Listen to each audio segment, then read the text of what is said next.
আজকে আমাদের এই কালাকাটা ৩ নম্বর ওয়ার্ডে নতুন ফ্যাসিস্টদের নির্যাতনে আমরা এলাকায় অতিষ্ঠিত হয়ে গেছি।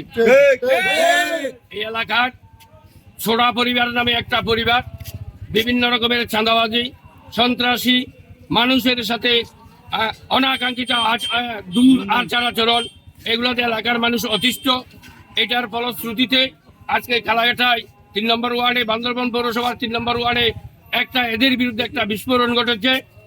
গত পরশুদিন এই যে সোড়া পরিবারের সদস্যরা মিলে, আরো এক পরিবারের সদস্য মিলে, সোড়া পরিবারের ৩ জন, ওসমান, এই শহীদ এবং কি নাম আবুল, এবং অন্য আরেক পরিবারের এই আইয়ুব খান এবং আব্দুল হক এবং রুবেল, এই 6 জনে মিলে গত পরশুদিন রাত্রে আনুমানিক 10টার দিকে তমরুভাড়া থেকে একই ফ্যামিলির একটি অত্যন্ত নিরহ ফ্যামিলির এই গরুর খামার থেকে 3টা গরু চুরি করে নিয়ে সাতকানিয়ার একদম লাস্ট মাথায় গিয়ে বিক্রি করে।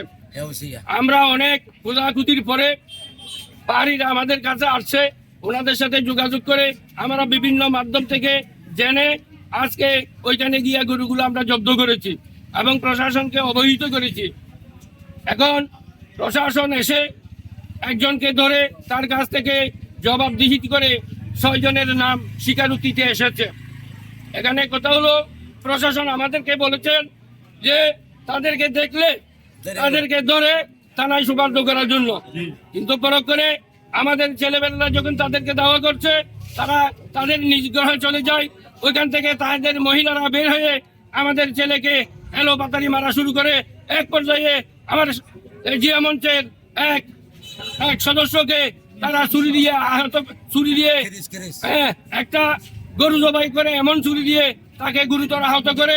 এখন তাকে বান্দরবান হাসপাতাল থেকে চিটাং হাসপাতালে রেফার করা হয়েছে। জন্য শুভ কামনা এবং দোয়া কামনা করছি।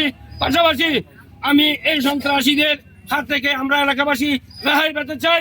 তাদের বিরুদ্ধে আমি প্রশাসনকে বলবো, আগামী 24 ঘন্টার মধ্যে যদি এদেরকে গ্রেপ্তার করে না হয়, তাহলে এই এলাকায় যদি কোনো অনাকাঙ্ক্ষিত ঘটনা ঘটে, তার জন্য আমরা প্রশাসনকে দায়ী করবো। আমি প্রশাসনের কাছে অনুরোধ করব, আমাদের এলাকার মানুষের মতামতের ভিত্তিতে তাদেরকে 24 ঘন্টার মধ্যে গ্রেফতার করে আইনের আওতায় আনা হোক। পরিশেষে সকলকে ধন্যবাদ জানিয়ে আমি আমার বক্তব্য শেষ করছিলাম। আসসালামু আলাইকুম রহমতুল্লাহ।